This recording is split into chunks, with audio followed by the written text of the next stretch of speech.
Hello and welcome to today's webinar. I'm Audrey Lewis, Marketing Specialist at Tealium, and I'll be one of your moderators. Before we get started, I'd like to go over a few housekeeping items.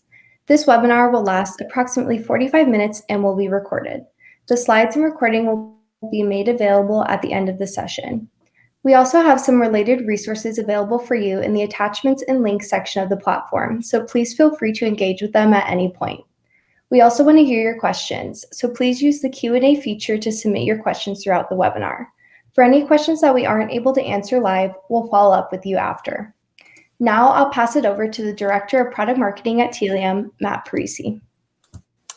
Thank you very much, Audrey, and thank you everyone for joining us this morning. Really excited to jump into today's topic. We have some especially great speakers for you and a topic that I think is especially relevant to marketers and businesses kind of around the world with a lot of the technology changes and customer expectation changes going on, a lot of talk around first-party data strategy. And today we'll be taking you through a great agenda. We'll go through the trends and regulations and expectations that customers have in the market today, how those are changing, and how these changes will drastically shift the way that brands are able to personalize customer experience and use customer data in a privacy-conscious way. And then we'll finish up with some strategies to set you up for long-term success, some ideas for things you can be doing to maximize the power of the first-party data that you have access to, and ultimately how best to use that data. But with that, why don't we turn to our speakers today? First off, we have David Morris, who is an expert in building data solutions and is the lead sales engineer at Tealium EMEA. With over 10 years experience in big data management, David has helped build the best practices surrounding data collection, management, and actioning. Thanks for joining us, David. We also have Forrester Analyst Stephanie Liu. Steph is an analyst serving B2C marketing professionals. Her research focuses on marketing technologies, including marketing resource management and mobile engagement automation, as well as customer trust and privacy. She helps Forrester clients understand and navigate the rapidly changing landscapes of MarTech and privacy. Her research topics cover methods for marketers to drive efficiency and apply customer data in a privacy-safe way. So with that, let's turn it over to Steph and hop into today's topic. Thanks, Matt. Hi, everyone. So today we're going to run through how to balance privacy and personalization through direct relationships. So first, let's start with a quick overview of the privacy landscape today. So of course, we've got the big regulations that just passed, right? So Europe's GDPR, which really set the bar for what opt-ins look like to privacy-friendly experiences. And in the US, we've got the California Consumer Privacy Act, which many are billing as GDPR Lite. And just in November, Californians passed the California Privacy Rights Act, which adds some more teeth to the California Consumer Privacy Act. But it's not just regulations, right? We've also got tech companies putting their stakes in the ground. A good example of this is Apple. If you remember a couple years ago, Apple's location sharing options were a very simple yes or no. Do you want to allow maps to access your location? Allow, don't allow. Since then, right, they've added all these different features from allowing once to allowing one while you're using the app to not allowing. And with the new iOS 14 update, you can even decide if you want to share your precise location or your approximate location. So these settings are getting much more granular. And this one in the middle is, I think, causing the greatest controversy, but it is a new prompt coming out in a couple months that will ask if you want to share your device ID with an app so that they can track you across apps and websites to deliver personalized ads. On top of that, you've also got the browsers making their own privacy movements. So Safari and Firefox were the first to block cross-site cookies by default. When Microsoft Edge relaunched last year, they made the same decision. And you can see on the top right here, this is the website that loads when you install Edge. And the browser privacy promise is pretty prominently featured on that website. And then Google, by far the biggest browser, I think they have 66% of market share across desktop and web, announced that they will also be limiting cross-site cookies in 2022. So collectively, Forrester calls this data deprecation. It's the combination of tech companies like Apple and Google making their own decisions on what data they will and won't allow. And it's also consumers whose privacy awareness has been increasing year over year. And it's the regulations clamping down on what data can be used, can't be used, and when you need consumer consent. So collectively, this really will impact how marketers operate throughout the customer lifecycle. So it will impact what kind of data you can collect and when, which then impacts, what kind of audience insights you can glean if you have less data. It also means your audience segmentation strategies are going to change because, again, you don't have as much rich data as you were perhaps used to before. Some of the bigger impacts will be in digital media buying and ad targeting. If we can't collect device IDs, for example, retargeting ads and the infrastructure under that becomes much more complicated, which therefore then changes how we personalize, how we measure, and also the vendors that we work with. There's some vendors who are trying to be privacy thought leaders, understanding this is not a flash in the pan, versus others who are taking more temporary sort of short-term fixes or a wait and see approach. So that really depends on your business and your comfort with risk. But this isn't just a marketing problem, right? If you have limited data on your customers and if you can't track consumers across websites, that has a lot of repercussions for other departments. For example, e-commerce. If you're a brand that has multiple sub-brands, tracking your customers across your subdomains just became a lot harder, which means your e-commerce website experience will be a little bit choppier. Ditto with customer experience. You can't necessarily stitch together a customer as easily across your brands or across your product lines. And again, customer insights will look very different now. So differentiating prospects from returning customers and understanding how prospects are moving through your website to try and personalize the content or the experience is going to be much harder without third-party cookies.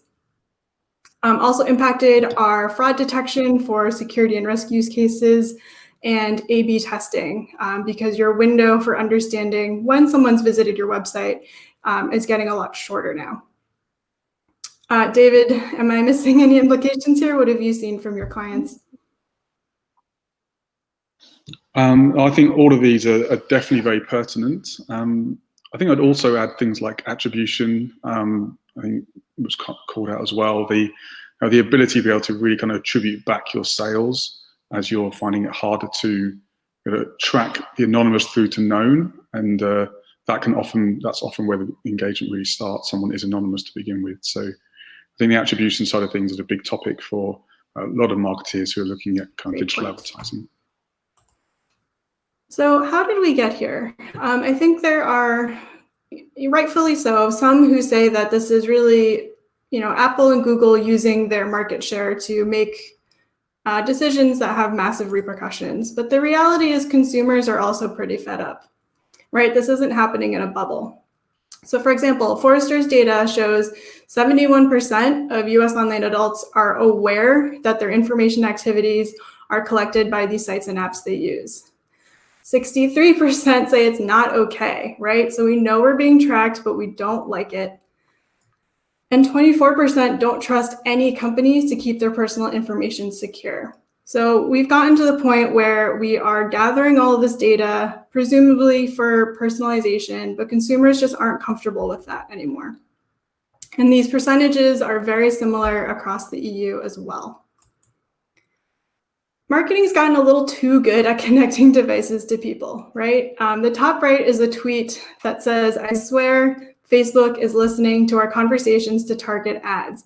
And I think we've all had this experience, right? You see an ad that is a little bit too accurate, And by the way, we at Forrester, plus many other researchers, have tried to independently verify that Facebook is in fact eavesdropping on us, and no one's been able to definitively say it yet. Because there are so many other ways to track us, right? They can track searches, our networks of devices near us, where we've been, et cetera, to target ads. But it's gotten to the point where Facebook must be eavesdropping on me has become the most realistic explanation for consumers. Or this other example where Wayfair creeped out its customers. So Wayfair is a furniture retailer, and they decided to essentially create this customer service program where if you're browsing on the website and you don't complete a purchase, they'll call you to ask if you need help, to make sure that you're not having, website navigation issues, and to give you that gentle nudge to make a purchase. Now, in this case, these are people who have purchased from Wayfair in the past. So yes, they gave their phone number to the company to complete that purchase. But you wouldn't necessarily expect a company to sync your website browsing activities to your phone number, right? And to cold call you. So this was a pilot that was very short-lived because it creeped out so many customers. So essentially what's happening here is poor ethics and poor data hygiene practices lead to creepy, invasive marketing experiences. And we really break this down into three different kinds of misuse, three different kinds of data hygiene errors. So the first one is misuse. And this is where a firm has connected data in a way that consumers don't understand, right? So this is the Facebook has to be eavesdropping on me, or how is Wayfair tracking me across the web and also calling me about it. It's that feeling of, why do you know that about me? And it's really jarring, right? This is probably the creepiest of the three. The second is data hygiene errors. So this is the result of poor data management practices.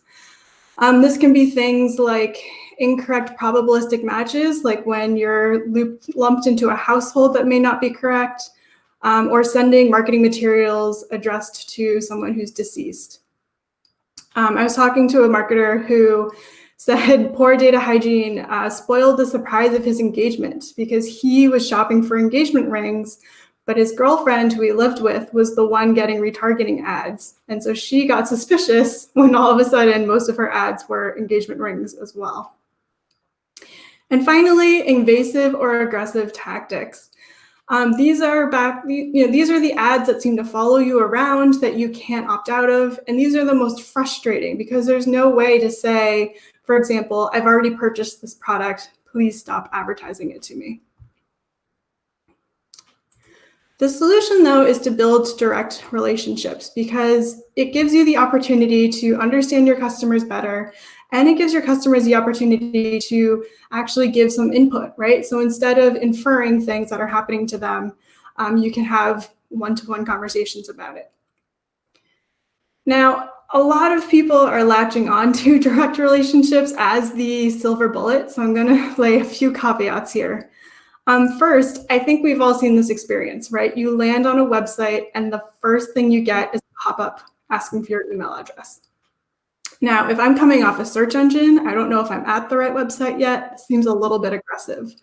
Or if it's a retailer and I've never shopped there before, right? I don't know if I like the product. I don't know if I want to buy anything. And of course, by the time I've made that decision, this 30% off offer is long gone.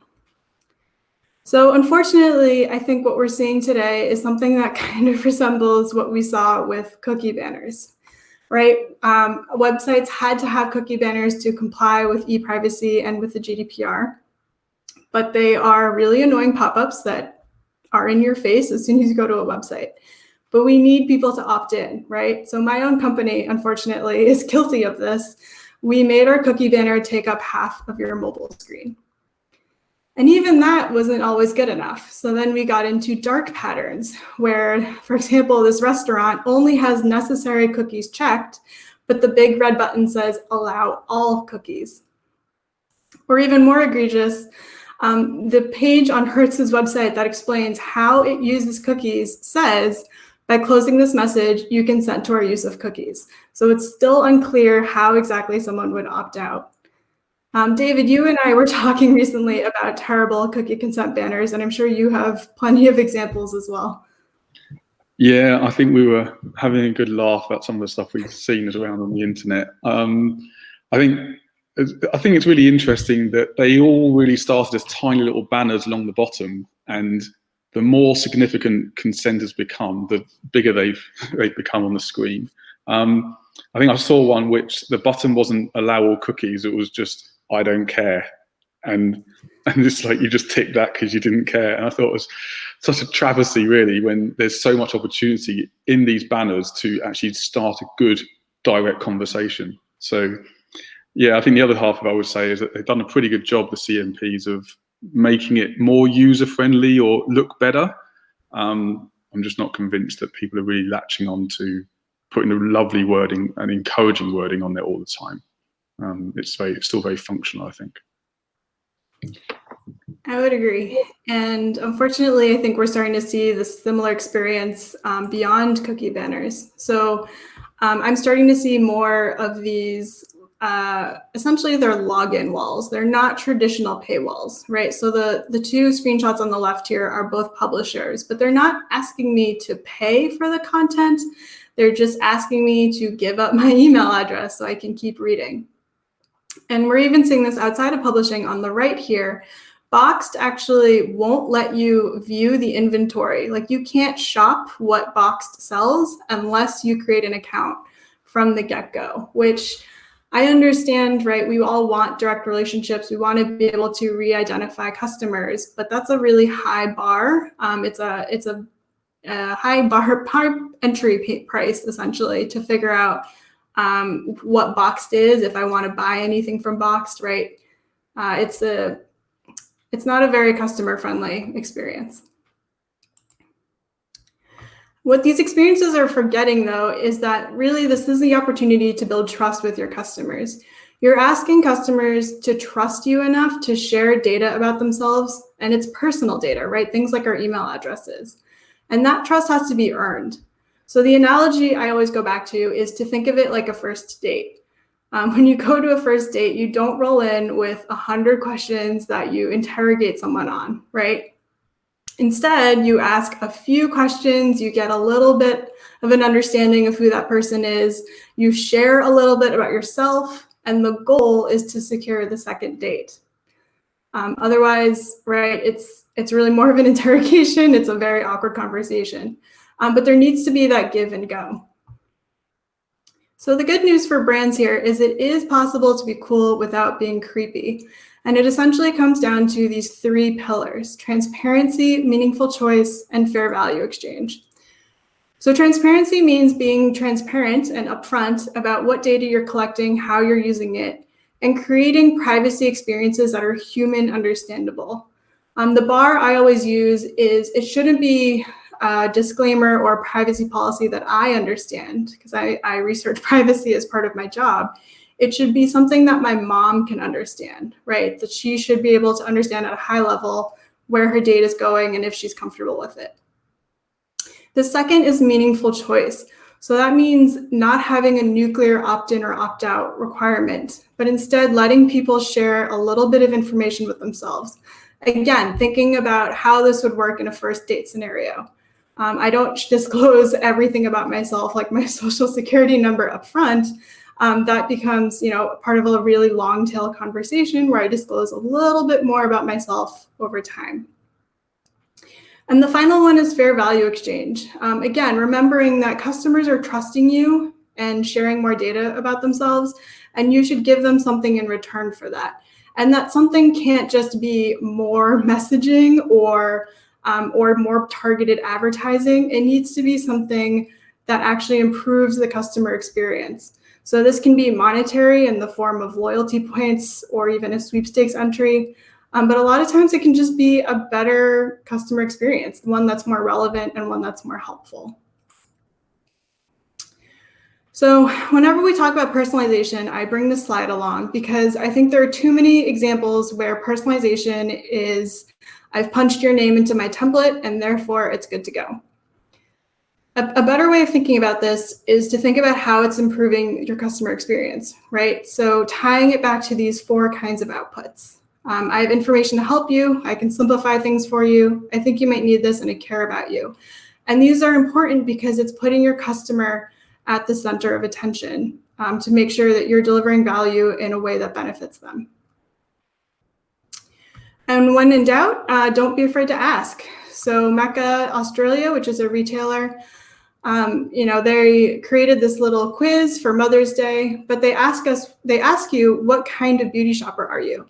And based on how you answer, it'll change the way that they communicate with you. So if you say, I know nothing about beauty, I'm just here shopping for a gift, you'll get annual reminders for Mother's Day that it's coming up, it's time to start thinking about what you're gonna get. Versus if you say beauty is my go-to, but I'm usually shopping for myself, you will get all of the messages about new product launches, in-store events, etc. And with that, I will hand it back to David. Thank you very much indeed, Steph. And I'll just straight away follow on from what you've just said there to exactly what this slide kind of relates to it. And that is, you want to have these kind of one-to-one conversations. We want to kind of build this relationship. And I've also used the analogy of first dates and dating as well. So I think it's very pertinent, actually. And if we want to kind of build these relationships, have these one-to-one conversations, in the digital world, that's first-party data. And so if we're going to prioritize conversations and individuals, then we need to prioritize first-party data as well. And so I thought what I'd do is just kind of talk through I guess almost an obvious example about how that conversation naturally tends to happen in digital. And so we're going to use my friend Jake here to do that. And Jake will take a typical journey when he hits a website. He perhaps sees some advertising. It's quite broad. He falls into it. And as he arrives on that and he clicks from that advert, people recognize who he is, even at an anonymous level. And that then also allows people to track what he is doing while he's on that site as well. Now, when he comes back later on and sees the advert, and then clicks on it through, and then he interacts with the site, he comes back around again, and Jake has returned. He's seen there's a second session. The site is more personalized because there's more information that they can use to maintain that conversation. And he goes ahead and moves to an order. And in that purchase time, we then are able to transmit back, and this is part of the attribution and the recognition of what behavior has led up to that conversion, is then being able to be shared back with the advertising platform and with the brand itself who's making the sale. Now, we've been talking about privacy and the way in which regulations and browsers and mobile producers are kind of almost changing the face of how we operate now as marketeers. And you see that when, say, for example, we look at how cookies are diminishing in their availability, and whether that be third or first party from a duration point of view. And when we look at that typical journey, there's lots of breaks now. And that happens because we're not able to recognize Jake anonymously on return. And that means that we don't necessarily see the same person who's come back the second time from the same advert. And then, of course, if he goes ahead and converts, we're not able to track it back to the original view of the advert because that link is already broken. So the attribution back to that is broken as well. And this has significant impacts on the way that marketeers both present how effective their marketing is, and also understand whether it really is having the positive impact they expect. And so therefore they need to be able to understand better this journey, despite the fact that cookies are diminishing significantly. So how do we go about that? So that seems like a bit of a negative viewpoint in one sense, but I think all of us would recognize it as a reality that's coming down the line. But there's a positive way of looking at this as well, and that is, as we develop a first-party data strategy with the aim really of having a conversation with somebody and building a relationship, it allows us to be able to provide things like a more optimal personalization experience because we are learning about that person directly. Also, I think importantly, very importantly, it exhibits and allows our consumers to trust us as brands because they see that we are being good stewards of the data that they are allowing to be shared with us. And if they say no, and we're not collecting it and we're not using it, they also see that too. And that trust becomes, I think, really the glue that allows people to provide good personalization that is recognized as such. And also brands allows them to be able to collect and own the customer data first party as well themselves. And that ownership then allows them to be able to understand customers better, have a more informed discussion with them. But I think the trust is the real cornerstone there. Without the trust, the personalization will definitely come across as creepy, like we talked about. And without the trust, there's no data to be collected.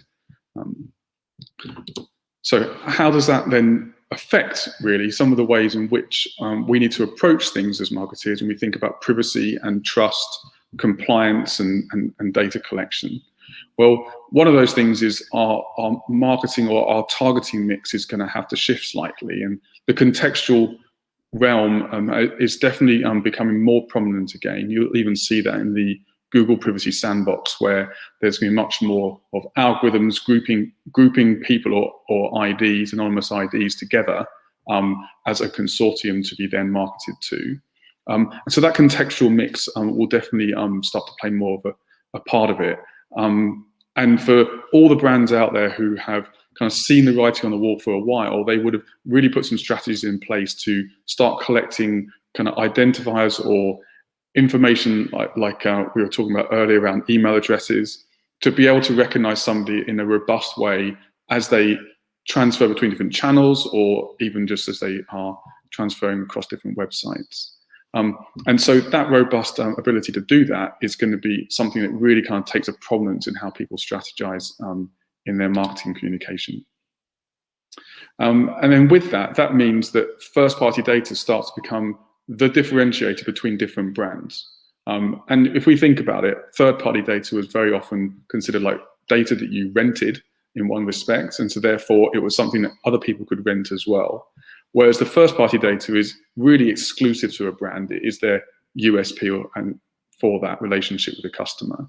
And so it really should be not only considered a differentiator, but something which they should be harnessing and leveraging to the best ability as a brand to have good trust and good relationship with their consumers.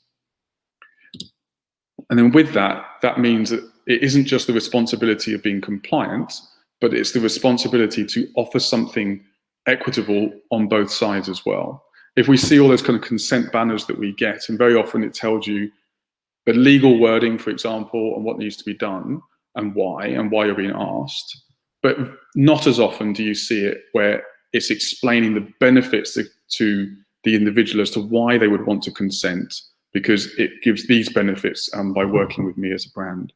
And that value exchange is essential, really. The consent is obviously required, and we need to do that to establish trust and to remain compliant.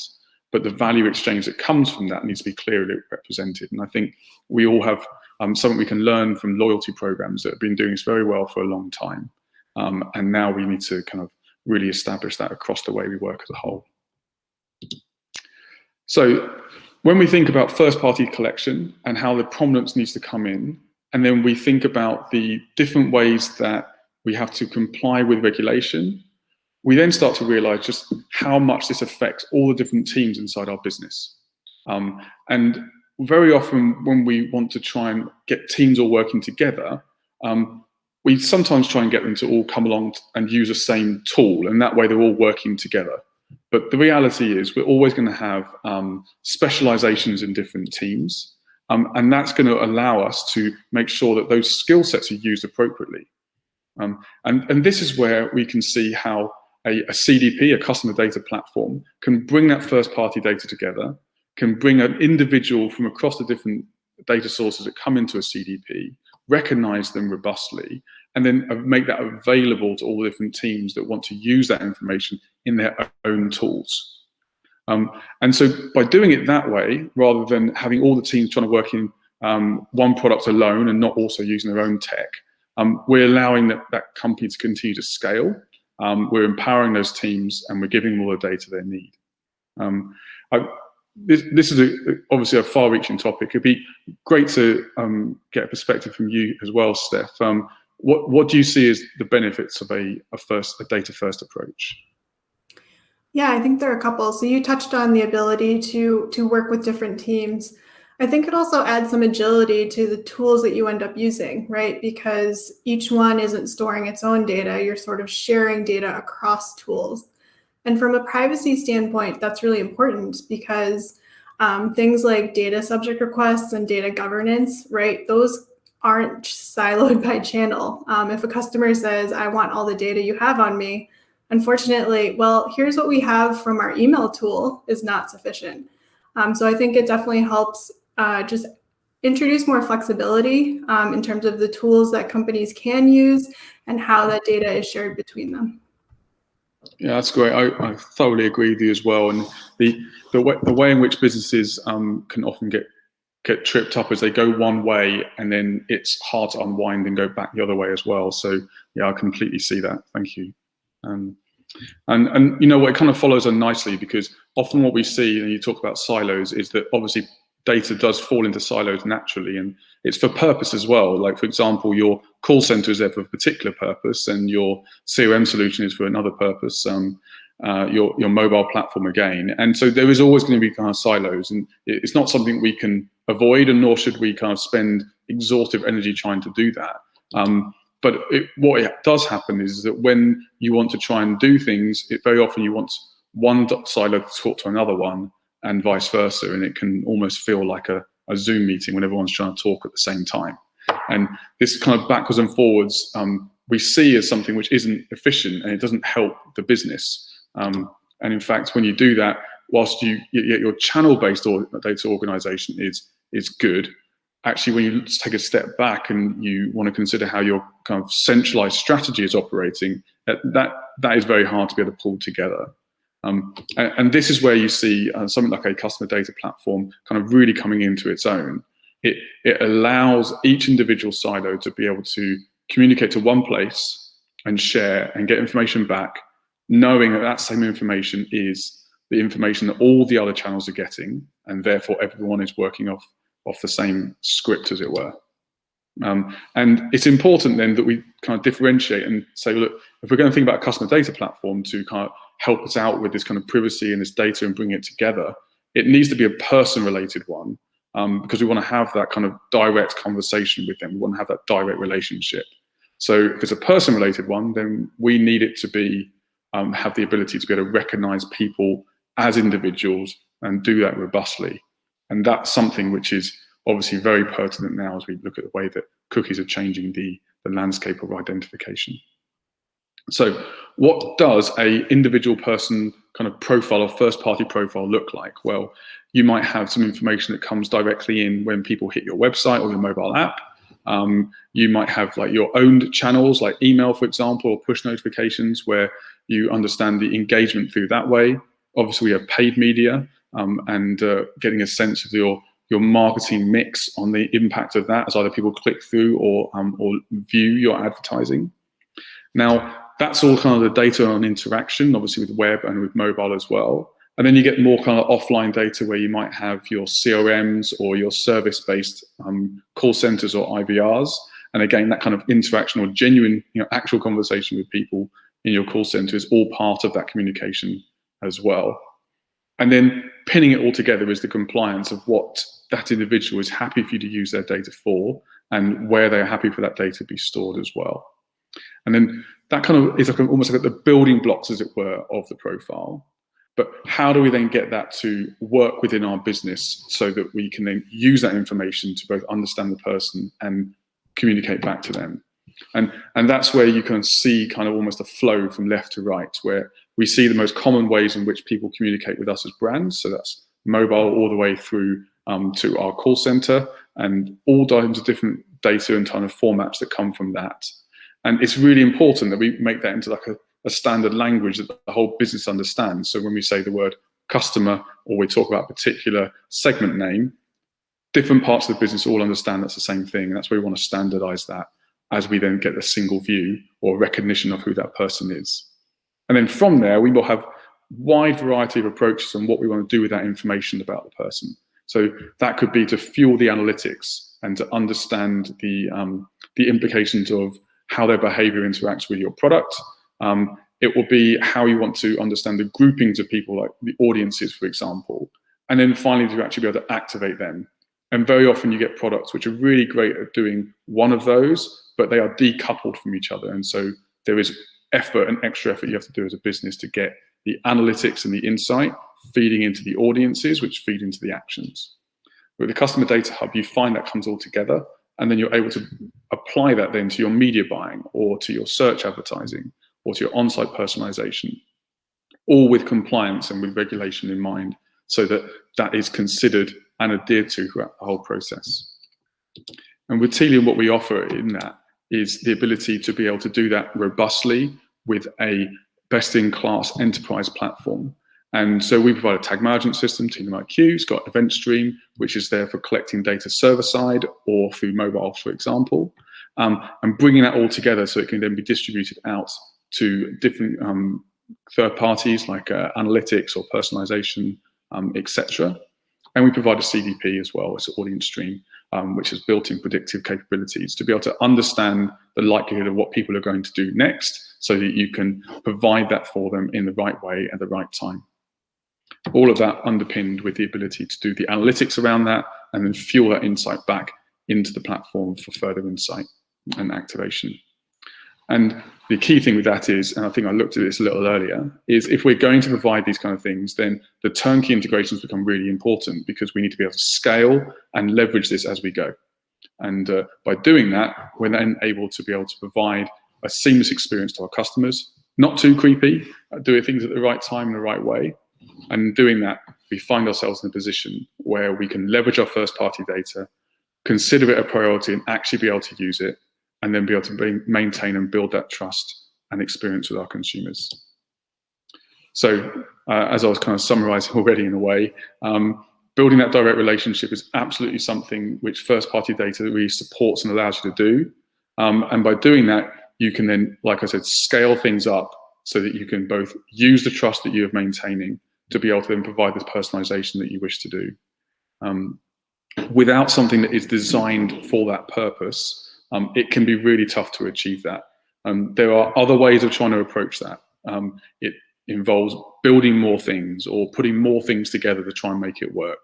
A customer data platform is built for the modern way, the modern marketing machine, and is adapted and ready to handle things like the first party movement and third party cookies disappearing as well. And then finally, by doing something at a more channel agnostic or putting it in a more agnostic way, we're allowing ourselves then to think about the data first and the people that that represents before what the campaign should be. And in doing that, we ensure that we're having a relevant and meaningful conversation with them as well. So I just want to thank you very much indeed. I think it would be great at this point to open up to any Q&A. Love to hear any questions that everybody has. Yeah, perfect. Thank you, David, and thank you, Steph. That was a great encapsulation of kind of some of the things brands are doing well and maybe not so well out there around first-party data practices, and how those first-party data practices are going to become more important moving forward. We have a few questions here. I'm going to pull down the slides so that we can be on camera instead of looking at the slide here. But the first question that we have is, what are the key steps for starting a first-party data strategy? And I think it would be great to hear from you both on this question. Why don't we start with Steph? Sure. I think the steps I would start with are identifying what customer data you need and when is the right time to ask for it. So if you're trying to build relationships, right, and this comes back to the customer experience and that first date analogy, like when is the right time to ask for something like an email address, and are there points in a customer's interaction with you where you can ask for little bits of information? Because again, you don't have to ask for everything up front. I think there is that temptation of, oh, if I have to ask for data instead of inferring it, I should just try and get it done in one fell swoop. But But then it becomes just a really weird experience, especially for someone who's relatively new to interacting with the brand. David, Yeah, I'd agree with that as well. And I would say that in the last 18 months, there's been a lot more people thrown into the digital landscape as consumers, which didn't used to at all. And so for them to kind of embark upon almost a digital relationship with someone that they would often see in person, it really needs to be very akin to that. And I think we're seeing a huge rise in the number of people being forced to do things online that they would otherwise just come around the corner to go and do. So I agree with that. I think from a first-party data strategy as well, both recognizing that, I think also in recognizing that when you think about the data strategy, there's collection of data and usage of it, but there's also, which involves tech, there's lots of teams involved and there's lots of processes involved. And sometimes that requires a bit of a realignment within your business. So having that viewpoint that you need to consider those three factors as well is a good way to kind of start the approach. Yeah. Cool. Next question we have here is, what specific examples do you have showing how a CDP helps with the loss of third-party cookies? So yeah, obviously a big topic these days around third-party cookies kind of going away. A lot of dramatic statements, I think, being made. I think we use the term apocalypse around them. So David, what kind of examples do you have around how a CDP might help with the third-party cookies? Yeah, so I think there's different kind of facets that come with a CDP. So some CDPs really try to recognize people in a kind of probabilistic way, and they use that to be able to try and recognize who somebody is by guessing's the wrong word, but more approximating based upon various aspects. And that's going to become harder and harder to rely on when the identifiers are becoming more transient. So, and when we start to get IDs that we have to rely on, then why would you not use those more like deterministically and pointing at that? So I think CDPs do provide that ability to provide deterministic ways of recognizing somebody using more than just a cookie to do that. And that's really important and we can tell that's really important because of some of the things that you showed earlier, Steph, which is, hi, would you like to see my content? Please give me your email address. So people recognize how important that is. And they want to try and establish it. They just need to do it probably slightly less clumsy in some cases. But yeah, I would say that one of the core things the CDP offers around this is the ability to move and not rely upon the cookie. It doesn't mean there isn't a way of handling things anonymously as well. But yeah, I think that's one of the core things. It's not the reliance. Yeah. You mentioned identifiers, and one of the big identifiers that marketers have probably been used to or hearing about in general is IDFA and how that relates to iOS 14. Steph, you had a slide earlier where you actually brought this up a little bit. How does this relate to IDFA? You know, overall first-party data. You know, we're talking about cookies, identifiers overall. How does first-party data strategy help with IDFA going away? Sure. So I would say IDFAs are similar to third-party cookies. They come into play for cases where you don't have a direct relationship with the customer. So it's a lot of instances for apps where you aren't logged in or where they want to be able to track you across apps the way companies use third-party cookies to track you across websites. And so one of the proposals I've seen for how to circumvent IDFAs is to, similar to the third-party cookie, is to get people to log into your app, to create an account. And for some things that makes a lot of sense, like a mobile game, if you want to pick up where you stopped playing, then sure, you'll need an account for that. But there are others, more utilitarian apps like a currency converter, where the value proposition of creating an account is much different. So again, companies are going to have to think about what is the value proposition for customers, and do we need their email address versus, can we just use contextual advertising instead, sort of broader segment-based advertising, and make money that way? Because again, I hope we don't have a world where every single app is asking me to log in and create an account. Mm-hmm. Yep. And being logged in or not is an interesting topic. And David, you mentioned earlier being able to do a little bit of, anonymous personalization per se. Do you have any examples of how a CDP could help personalize experiences without that login? Well, I think a lot of this actually comes down to robust kind of recognition of somebody anonymously, which is obviously a lot harder now. Now, I think when we talk about IDFA and we talk about cookies as well, I think the thing to remember is that they haven't gone, it's just changed a lot, right? So like there are still first-party cookies for you to be able to recognize somebody anonymously. They obviously have a shelf life based on how you are creating that cookie, but it's not like it's zero. And actually, when you think about it, it draws back down to how you collect the data and how you set that value so that you can reuse it over time. And so it is definitely a CDP that then leverages that and recognizes the person anonymously with the IDs available and then uses that to distribute that to other vendors. So personalization tools are very happy to get an anonymous ID that can be recognized for a certain period of time, and we can still do things like that and keep enriching an anonymous profile. But one thing that I'm definitely noticing is that companies are either using services from a CDP which allow them to say set a cookie for like a week, for example. That's kind of really where the browsers are all moving towards. And so people might try and fight against that 7 days with a browser set cookie, but eventually that's where the browsers are all moving. And then the other half of that is actually brands are starting to take ownership of the setting of the cookie themselves. And at that point, there's more opportunities for them to have a slightly longer lifetime, well, considerably. So it needs a good technology partner with you as a brand to be able to maintain and help you with that.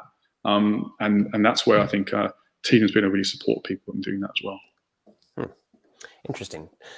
Very cool. Well, those are all the questions we have. Thank you very much, David. Thank you very much for taking us through the talk today. Those were, it was super interesting for me to follow along, even though I hear about this stuff quite a bit. Before we sign off here, I did just want to mention some of the materials that we have available for you in the attachments section of the broadcast here. So we do have some follow-up materials linked below that if you would like to download and read further, these are great resources for you. We have some use case examples. We have that definitive guide to customer data platforms, which really talks about the experience of launching a customer data platform from beginning to end and all of the considerations in between. So if any of those look good to you, feel free to download. Otherwise, thank you for joining us today. It's been great to have you. It's been a great webinar, and we will see you next time. Thank you.